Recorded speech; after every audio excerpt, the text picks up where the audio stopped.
Hello everyone, welcome back to the channel Eduty once again. So आज की इस video में हम लोग नर्सिंग एप्टीट्यूड के कुछ इंपॉर्टेंट क्वेश्चंस देखेंगे जो कि आपके एंट्रेंस एग्जाम के पॉइंट ऑफ व्यू से इंपॉर्टेंट है। एंड ये जो क्वेश्चंस है वो एम्स बीएससी नर्सिंग हो, यूपी बीएससी नर्सिंग हो या फिर कोई अदर स्टेट नर्सिंग एग्ज़ाम हो, उन सब के लिए इंपॉर्टेंट है क्योंकि ये जो क्वेश्चंस हैं नर्सिंग एप्टीट्यूड के, ये बेसिक क्वेश्चंस होते हैं जो हर जगह पूछे जा सकते हैं।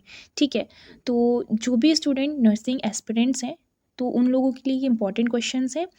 तो एक-एक करके सारे क्वेश्चंस को देखते हैं। मैं इस वीडियो में सारे क्वेश्चंस को फुली एक्सप्लेन भी करूँगी, तो वीडियो को एंड तक ज़रूर देखना। ये नहीं कि सिर्फ आंसर देख के और वीडियो को स्किप कर दिया, अदरवाइज़ उसका एक्सप्लेनेशन आपको समझ नहीं आएगा। ठीक है, तो स्टार्ट करते हैं हमारे फर्स्ट क्वेश्चन से। यहाँ पे हमारा पहला क्वेश्चन बोल रहा है हमसे that which electrolyte imbalance is most likely to cause cardiac arrhythmias. Cardiac arrhythmias किससे कॉज होता है ये पूछ रहा है। तो आपके कुछ ऑप्शन गिवन है that is hypercalcaemia, hyponatraemia, hyperkalaemia and hypomagnesaemia. तो इसका करेक्ट ऑप्शन होगा C, that is hyperkalaemia. मतलब जो पोटेशियम लेवल है उसका इंक्रीज़ हो जाना। कैलीमिया मीन्स यहाँ पे पोटेशियम से, राइट। तो पोटेशियम का लेवल अगर इंक्रीज़ हो रहा है यानी कि के इंक्रीज़ हो रहा है तो वो कार्डिक इरिथमिया कॉज कर सकता है। इसीलिए हमारा करेक्ट ऑप्शन होगा C, that is hyperkalaemia. Then question आता है the Glasgow coma scale assess. Glasgow coma scale एक टाइप ऑफ स्केल होता है जिससे हम क्या एसेस करते हैं, मतलब किस चीज़ को हम मेज़र कर सकते हैं, कार्डियक फंक्शन को, रेस्पिरेटरी स्टेटस या फिर लेवल ऑफ कॉन्शियसनेस या फिर रीनल फंक्शन। तो करेक्ट ऑप्शन होगा C, that is level of consciousness, जिसमें हम तीन चीज़ें देखते हैं। आई यानी आई प्यूपिल जो होती है उसका मूवमेंट देखते हैं, वर्बल यानी पर्सन बोल पा रहा है कि नहीं बोल पा रहा, रिस्पॉन्ड कर रहा है कि नहीं कर रहा है अगर हम उसको बुला रहे हैं तो, और मोटर यानी उसके जो एक्सट्रीमिटीज़ हैं, हाथ या पैर, वो ठीक से काम कर रहे हैं कि नहीं। तो आई वर्बल मोटर से हम पर्सन का लेवल ऑफ कॉन्शियसनेस चेक करते हैं कि पर्सन कितना कॉन्शियस है, मतलब कितना उसकी चेतना को चेक करना कि वो चीज़ों को रिस्पॉन्ड कर रहा है कि नहीं कर रहा है, अपने इन्वायरमेंट से ओरिएंटेड है कि नहीं है, टाइम पर्सन प्लेस से, ये सारी चीज़ें हम देखते हैं। इस स्केल को हम बोलते हैं ग्लासगो कोमा स्केल। ठीक है, तो इस चीज़ को याद रखना है। आपसे ये क्वेश्चन पूछ सकता है, आपसे ये मतलब उल्टा क्वेश्चन भी पूछ सकता है कि level of conscious is checked by, कुछ स्केल्स के नाम दे देगा, उसमें से एक ऑप्शन होगा ग्लासगो कोमा स्केल। तो आपका करेक्ट आंसर फिर ये हो जाएगा। ठीक है, देन नेक्स्ट क्वेश्चन हमारा आता है the normal central Venus pressure is. हमारा जो नॉर्मल सेंट्रल वीनस प्रेशर है वो कितना होता है, उसकी वैल्यू पूछ रहा है। तो सबसे पहले तो देखते हैं कि सेंट्रल वीनस प्रेशर होता क्या है। तो जो ये सीवीपी होता है ये हमारे राइट एट्रियम का प्रेशर होता है, जिससे हमारे जो हार्ट का ब्लड फ्लो है वो हम चेक करें कि प्रॉपर हो रहा है कि नहीं। तो इसकी जो नॉर्मल वैल्यू होती है, इसमें आपको कुछ ऑप्शंस दिए गए हैं। ठीक है, तो इसका करेक्ट ऑप्शन जो होगा वो मैं बताती हूँ। इसमें according to this B option correct बोला, लेकिन ये इसकी यूनिट ये गलत दी हुई है, इसमें मिसप्रिंट है। टू इसकी जो मतलब वैल्यू होती है नॉर्मली वो 2 to 6 mm ऑफ Hg होती है।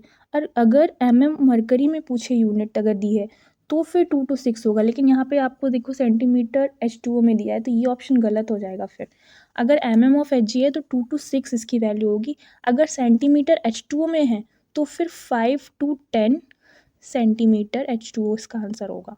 ठीक है, तो यहाँ पे जो ऑप्शन है वो मिसप्रिंट है, इसीलिए मैंने बोला कि वीडियो को पूरा देखिएगा, सिर्फ ऑप्शन पर मत जाइएगा। कुछ मिसप्रिंट अगर होगा तो मैं एक्सप्लेन करके समझा पाऊँगी। ठीक है, तो यहाँ पे 2 to 6 mm ऑफ Hg या फिर 5 to 10 सेंटीमीटर H2 अगर है तो ये आपका नॉर्मल सीवीपी होता है। इसको बाय हार्ट लर्न कर लीजिए, फिर कोई भी ऑप्शन होगा अगर आपको वैल्यू लर्न है तो आप करेक्ट ऑप्शन टिक करोगे। ठीक, देन क्वेश्चन है which condition is characterise by air hunger. Air hunger हम किसको बोलते हैं, कौन सी कंडीशन को बोलते हैं। यहाँ पे 1 सेकेंड,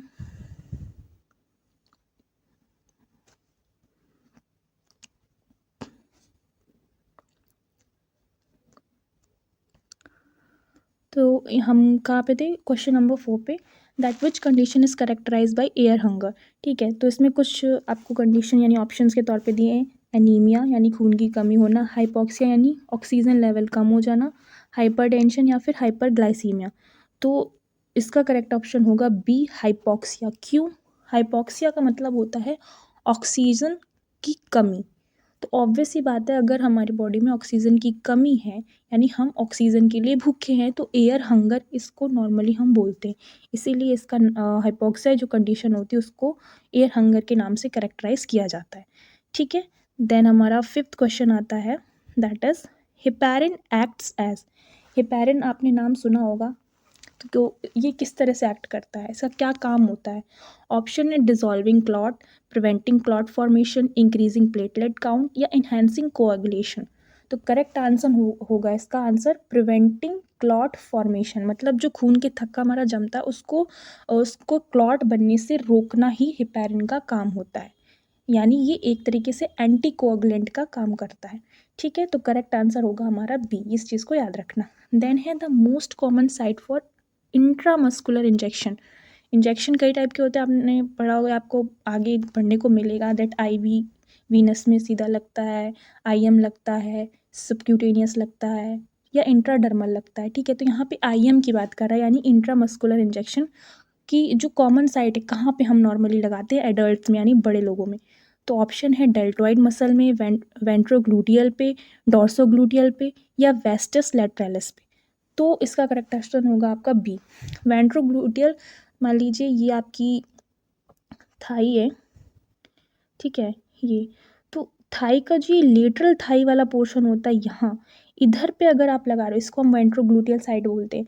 तो ये जो साइट होती है मोस्ट कॉमन साइट होती है, क्योंकि इसके साइड इफ़ेक्ट्स कम होते हैं और ये सेफ साइट होती है इंजेक्शन के लिए, आईएम के लिए। ठीक है, इसीलिए इसका जो मोस्ट कॉमन साइट होगी वो वेंट्रोग्लूटियल होगी, इसको हमें याद रखना है।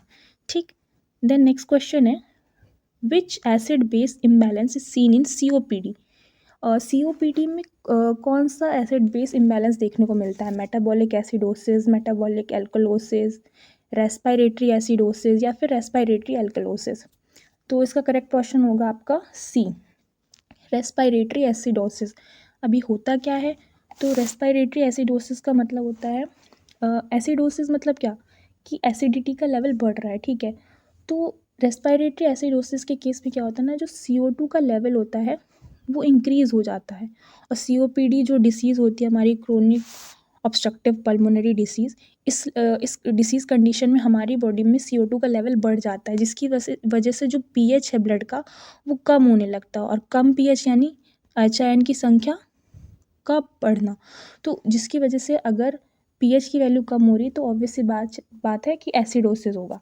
तो हमारा क्या होगा, रेस्पिरेटरी एसिडोसिस इसका करेक्ट ऑप्शन होगा। ठीक है, देन नेक्स्ट क्वेश्चन है the antidote for opioid overdose. जो ओपियोइड्स होते हैं, एक तरीके से बोल सकते हैं हम लोग कि कॉमन लैंग्वेज में कि ड्रग्स वगैरह जो होते हैं ओपियोइड, उसका ओवरडोज से हमें प्रिवेंट करने के लिए उसके लिए कौन सा एंटीडोट यूज़ करते हैं? एट्रोपिन, एपिनेफ्रिन, नैलोक्सोन या फिर डायज़ेपाम। तो इसको तो बाय हार्ट लर्न करना है, ये रटने वाला आंसर है ऑप्शन सी, नैलोक्सोन। ये ओपियोइड का एंटीडोट होता है। ठीक है, ये आपको आगे जब नर्सिंग आप कोर्स अगर करोगे तो उसमें भी आपको पढ़ने को मिलेगा। फिर क्वेश्चन है, which vitamin deficiency leads to pernicious anaemia. Pernicious anaemia एक टाइप ऑफ मेगालोब्लास्टिक एनीमिया होता है, जो कि वाइटामिन B12 की कमी से होता है। हमें बस इतना याद रखना है कि मेगालोब्लास्टिक हो या पर्नीशियस एनीमिया हो, वो किसकी कमी से होगा, वाइटामिन B12 की। ठीक है, then normal range of serum potassium. Serum potassium मतलब हमारे ब्लड में जो सीरम होता है उसमें पोटेशियम का लेवल कितना होता है, इसकी नॉर्मल वैल्यू पूछते हैं नॉर्मली एग्ज़ाम्स में। ठीक है, ये तो मोस्ट इंपॉर्टेंट क्वेश्चन है, आप इसको बाय हार्ट लर्न कर लो। एम्स वगैरह हो या किसी भी नर्सिंग एग्ज़ाम में हो या पैरामेडिकल एग्ज़ाम हो, उन सब में ये क्वेश्चन पूछा जाता है। ठीक है, तो इसका जो करेक्ट ऑप्शन होगा वो होगा B, that is 3.5 to 5 milliequivalent per litre. Unit का ज़रूर ध्यान रखना, MEQ मतलब milliequivalent per litre, 3.5 to 5 milliequivalent per litre इसका करेक्ट ऑप्शन होगा। ठीक, फिर है which condition requires droplet precautions. Droplet precaution से मतलब ये है कि जैसे हम बात करते हैं तो कोई लोग होते हैं ना, उनका माउथ से ड्रॉपलेट्स आ जाते हैं, तो वो एक तरीके से इन्फेक्शन कॉज करते हैं। तो हमें किस कंडीशन में ड्रॉपलेट से बचना है, हमें मास्क लगा के रखना है, या अगर हमें छींक आ रही है या हम बोल रहे हैं तो हमें हाथ लगा लेना चाहिए, ताकि जो हमारे मुँह का जो सलाइवा है वो किसी और पर ना जाए, उसको इन्फेक्शन ना हो। ठीक है, तो ये कफ एथिकेट्स में आते हैं। तो ड्रॉपलेट प्रिकॉशन हमें किस डिसीज़ कंडीशन में लेना है, ट्यूबरक्लोसिस में, इन्फ्लुएंजा में, HIV में या फिर हेपेटाइटिस बी में? तो करेक्ट ऑप्शन होगा इन्फ्लुएंजा में, क्योंकि एक तरीके से वायरल इन्फेक्शन होता है, तो हमारे ड्रॉपलेट इन्फेक्शन अगर किसी और पे पड़ेंगे तो उसको भी ये इन्फेक्शन हो सकता है। इसीलिए हमें इसमें इसमें प्रिकॉशन लेना पड़ता है। प्रिकॉशन के तौर पे हम क्या कर सकते हैं, हम अपने माउथ को कवर कर सकते हैं, या हमें खांसना छींकना जब भी आ रहा हम हैंकी का यूज़ कर सकते हैं, या अपना जो माउथ है वो साइड में करके हाथ तो अपना आम लगा सकते हैं, जिसकी वजह से जो इन्फेक्शन है वो दूसरे पे ना जाए। ठीक है, देन नेक्स्ट क्वेश्चन हमारा है, the first sign of hypoxia is. Hypoxia का मतलब अभी मैंने आप लोगों को बताया था कि ऑक्सीजन की कमी होना। तो अगर हमारी बॉडी में ऑक्सीजन की कमी होगी तो सबसे पहला हमें लक्षण जो है वो साइन जो है वो क्या देखने को मिलेगा, साइनोसिस, रेस्टलेसनेस, ब्रेडिकार्डिया या फिर हाइपोटेंशन? तो करेक्ट आंसर होगा B, that is restlessness. Restlessness मतलब एक तरीके से थकान सी महसूस होगा, फटीगनेस महसूस होगा। ऑब्वियस सी बात है, हमारी बॉडी काम कैसे करती है, हमारे सेल्स को अगर प्रॉपर ब्लड के थ्रू ऑक्सीजन नहीं मिलेगा तो हमारी सेल्स क्या काम करेंगी, नहीं करेंगी, उन्हें एनर्जी नहीं मिलेगी, वो काम नहीं करेंगी, तो हमारी बॉडी ऑब्वियस सी बात है थकेगी सबसे पहले। तो जो सबसे पहला साइन होगा वो रेस्टलेसनेस का देखने को मिलेगा। देन है, which drug is used in anaphylactic shock? Anaphylactic shock एक टाइप से एलर्जिक रिएक्शन की वजह से एक सडन हाइपोटेंशन की कंडीशन आ जाती है हमारी बॉडी में, हमारा बीपी एकदम से कम होने लगता है, एलर्जिक कंडीशन की वजह से होता है, एलर्जी वगैरह की वजह से। तो इस शॉक से बचाने के लिए हमें कौन सी ड्रग या कौन सी दवा की ज़रूरत पड़ती है, डोपामीन, एट्रोपिन, एपिनेफ्रिन या फिर लिडोकिन? करेक्ट ऑप्शन होगा इसका एपिनेफ्रिन। ठीक है, याद रखना एनाफाइलैक्टिक शॉक में हम एपिनेफ्रिन देते हैं। देन नेक्स्ट क्वेश्चन आता है, which artery is use to check pulse during CPR? CPR एक प्रोसीजर होता है जो कार्डियक अरेस्ट में हम लोग देते हैं, आप लोग आगे पढ़ोगे, लेकिन यहाँ पे आपसे बेसिकली क्वेश्चन पूछे जा रहे हैं, तो बेसिक क्वेश्चन में बस आपको इतना याद रखना है। इससे मैं ये भी पूछ सकता है कि CPR का फुल फॉर्म क्या होता है, तो कार्डियक पल्मोनरी रिससिटेशन इसका फुल फॉर्म होता है। अगर आपको कार्डियक पल्मोनरी रिससिटेशन अगर ऑप्शन में दिया है तो आप उसमें टिक कर दोगे। यहाँ पे हमसे पूछ रहा है कि CPR में हम कौन सी पल्स को चेक करते हैं, radial, brachial, carotid, femoral? Pulse check करने की बहुत सारी साइट्स होती हैं, लेकिन CPR की कंडीशन में कैरोटिड पल्स चेक की जाती है 2 फिंगर से। ये कैरोटिड पल्स हमारी नेक रीजन में होती है। नॉर्मली आप लोगों ने TV वगैरह पे भी देखा होगा, जब हम देखते हैं CID वगैरह में मोस्टली कि पर्सन जिंदा है या मर गया, जो भी ऑफिसर्स होते हैं वो 2 फिंगर लगा के गले में चेक करते हैं, तो वो कैरोटिड आर्टरी ही चेक कर रहे होते हैं एक्चुअली में, ये पर्सन लाइक लाइव है या नहीं है। ठीक है, उसकी सांसें चल रही हैं या नहीं चल रही हैं। तो सिंपल सा एक ट्रिक है लर्न करने का, अगर माइंड से निकले तो C से CPR, C से कैरोटिड। ठीक, फिर which lab value indicates renal function? Renal function का मतलब है किडनी, रीनल का मतलब होता है किडनी से, कि किडनी हमारी प्रॉपर काम कर रही है कि नहीं कर रही है, हम कैसे पता करेंगे, कौन सी लेबोरेटरी वैल्यू होती है जिससे हमें ये पता चलता है कि हमारी किडनी प्रॉपर फंक्शन कर रही है या नहीं? ऑप्शन है haemoglobin, creatinine, platelets, WBC। Correct option होगा B, that is creatinine. Creatinine level अगर हमारी मतलब हमारी लैब वैल्यूज़ में ज़्यादा बढ़ा हुआ मिल रहा है, दैट मीन्स हमारी जो किडनी है वो प्रॉपर फंक्शन नहीं कर रही है। ठीक है, देन क्वेश्चन आता है, which is the sign of increase intracranial pressure? Increase intracranial pressure का साइन क्या होता है? ICP। पहली बात तो ये होता क्या है, तो जो ICP होता है, जो हमारा ब्रेन होता है, स्कल होता है, उसमें जो भी CSF फ्लूइड वगैरह होता है या ब्लड वगैरह होता है, उनकी वजह से स्कल में जो प्रेशर लग रहा होता है उसे हम बोलते हैं ICP। ठीक है, तो हमें कैसे पता चलेगा कि हमारे ब्रेन में ICP बढ़ा हुआ है? तो इसका जो नॉर्मल साइन है वो होता है ब्रेडिकार्डिया। ब्रेडिकार्डिया मतलब लो हार्ट रेट। जो हमारी हार्ट रेट है वो अगर कम हो जाए तो हम उसे ब्रेडिकार्डिया बोलते हैं, और यही हार्ट रेट अगर बढ़ जाए तो उसे टैकीकार्डिया बोलते हैं।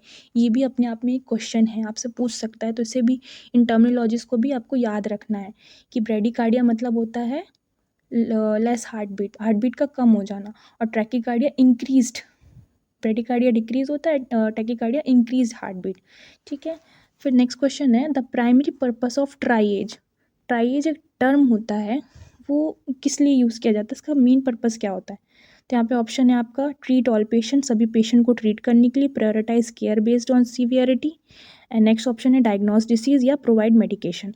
तो इसमें बी ऑप्शन करेक्ट होगा आपका, prioritise care based on severity.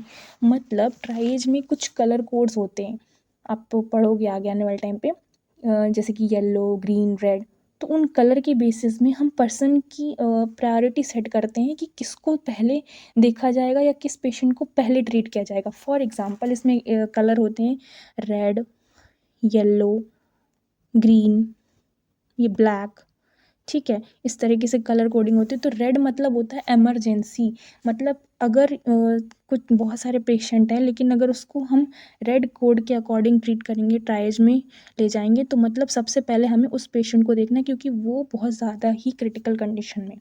और ब्लैक का मतलब होता है डेड, ठीक है। तो ब्लैक कलर का मतलब अब पर्सन मर ही गया तो उसको तो आप बाद में भी देख सकते हो, लेकिन जिसको हम बचा सकते हैं जो एकदम क्रिटिकल कंडीशन में, तो उसको पहले देखेंगे ना। देन इसके बाद येलो आता है कि उसको हम थोड़ा देर रुक के भी देख सकते हैं। ग्रीन वाला मतलब और उसके बाद हम येलो के बाद वाले से भी देख सकते हैं। इस तरीके से सीवियरिटी के बेसिस पे प्रायोरिटाइज करते हैं इसमें बस, ठीक है। देन हमारा नेक्स्ट क्वेश्चन है which condition shows butterfly rash. Butterfly rashes किस में देखने को मिलते हैं, मतलब रैशेस मतलब क्या कहते हैं, जैसे पड़ जाते हैं बॉडी में और बटरफ्लाई का शेप ले लेते हैं, मतलब बटरफ्लाई शेप जैसे रैशेस किस में देखने को मिलेंगे, सोरियासिस, एक्जिमा और सिस्टेमेटिक ल्यूपस इरिथ्रेमेटस, डर्मेटाइटिस। तो सी ऑप्शन होगा इसका सिस्टेमिक ल्यूपस इरिथ्रेमेटोसिस। मतलब ये जो कंडीशन होती है SLE, ये एक तरीके से ऑटो इम्यून डिसीज़ कंडीशन होती है जिसमें जो सेल्स या टिश्यूज़ हैं वो अपने ही टिश्यूज़ को डिस्ट्रॉय करने लगते हैं, ठीक है। तो ये ऑटो इम्यून डिसीज़ कंडीशन है जिसमें हमें बटरफ्लाई रैश देखने को मिलता है, इसे आप याद रखिएगा। देन है the best position for a patient with dyspnoea. Dyspnoea मतलब शॉर्टनेस ऑफ ब्रेथ, मतलब सांस में कमी होना या ठीक से सांस ना आना। तो जब हमें सांस लेने में प्रॉब्लम होती है तो हमें उसे कौन सी पोजीशन देनी चाहिए पेशेंट को, सुपाइन, ट्रेनलेनबर्ग, फाउलर या प्रोन। तो ऑप्शन होगा सी फाउलर। फाउलर ये पोजीशन होती, मतलब मान लीजिए ये लेटा हुआ बेड है, इसको अगर आप 45 डिग्री उठा दो, पेशेंट का सर अगर या हेड है, इस तरह पेशेंट लेटा है, तो इस पोजीशन में थोड़ा सांस लेने में उसको राहत मिलेगी, इसलिए हम उसे क्या बोलते हैं, फाउलर पोजीशन बोलते हैं, ठीक है। देन नेक्स्ट क्वेश्चन है which organ is affected in cirrhosis. तो सिरोसिस नाम किससे जुड़ा है, लिवर सिरोसिस आपने नाम सुना होगा, तो ऑब्वियस सी बात है कौन सा ऑर्गन डिस्ट्रॉय हो रहा है या अफेक्ट हो रहा है, लिवर, ठीक है। Then which infection control method kills spores. ठीक है, कौन सा ऐसा इन्फेक्शन कंट्रोल मेथड होता है जिसमें स्पोर्स भी किल हो जाते हैं, ठीक है। ऑप्शन है डिसइंफेक्शन, स्टेरिलाइजेशन, क्लीनिंग, सैनिटाइजेशन। तो आपको पहले तो पता होना चाहिए डिसइंफेक्शन स्टेरिलाइजेशन क्या होता है। तो ये एक तरीके से माइक्रो ऑर्गेनिज्म को किल करने की टेक्निक्स होती हैं, ठीक है। तो डिसइंफेक्शन में भी माइक्रो ऑर्गेनिज्म किल होते हैं, स्टेरिलाइजेशन में भी होते हैं, लेकिन स्टेरिलाइजेशन एक ऐसा प्रोसेस होता है जो डिसइंफेक्शन से भी ज़्यादा अच्छा होता है, जिसमें स्पोर्स भी किल हो जाते हैं, ठीक है। तो करेक्ट ऑप्शन इसका इसीलिए बी होगा, एस से स्टेरिलाइजेशन, जिससे एस से स्पोर भी किल हो जाते हैं, ठीक। देन नेक्स्ट क्वेश्चन आता है which condition causes moon face. कौन सी ऐसी कंडीशन इन ऑप्शंस में जिसपे मून लाइक फेस देखने को मिलेगा आपको, एडिसन डिसीज़ में, कुशिंग सिंड्रोम में, डायबिटीज़ में या फिर हाइपोथायरॉयडिज्म में। तो कुशिंग सिंड्रोम एक टाइप ऑफ डिसीज़ होती है जिसमें हमको मून लाइक फेस देखने को मिलता है, ठीक। फिर है which is a sign of hypoglycaemia. Hypoglycaemia मतलब लो शुगर लेवल। हाइपोग्लाइसीमिया में हमें क्या साइन देखने को मिलेगा, dry skin, polyuria, sweating, hyperactivity. तो देखने को मिलेगा स्वेटिंग यानी ज़्यादा से ज़्यादा पसीना आएगा। फिर है द नॉर्मल प्लेटलेट काउंट। हमें पता है हमारी बॉडी में RBC, WBC, प्लेटलेट्स, हीमोग्लोबिन, ये सारी चीज़ें नॉर्मल, हमारा CBC लेवल, जब हम CBC टेस्ट कराते हैं तो यही सब चीज़ें देखने को मिलती हैं। तो उसमें आपने देखा होगा प्लेटलेट्स एक टर्म आता है, तो प्लेटलेट काउंट नॉर्मली हमारी बॉडी में कितनी होनी चाहिए, करेक्ट आंसर होगा बी, 1.5 से 4 लाख के अराउंड होना चाहिए, ठीक है। यहाँ पे 1.5 to 4 लाख, ठीक। नेक्स्ट क्वेश्चन है which disease spread by airborne transmission. मतलब हवा के थ्रू या एयर के थ्रू कौन सी डिसीज़ ट्रांसमिट हो सकती है एक से दूसरे पर्सन को, ट्यूबरक्लोसिस यानी TB, मलेरिया, डेंगू या फिर हेपेटाइटिस ए। तो करेक्ट ऑप्शन होगा ए यानी TB। TB ऐसी बीमारी है जो अगर पर्सन को है, अगर वो आपके सामने बैठा, वो खांस रहा है, छींक रहा है, तो ड्रॉपलेट इन्फेक्शन के थ्रू, एयर के थ्रू वो आपको भी हो सकता है, ठीक। देन है which fluid is used in dehydration.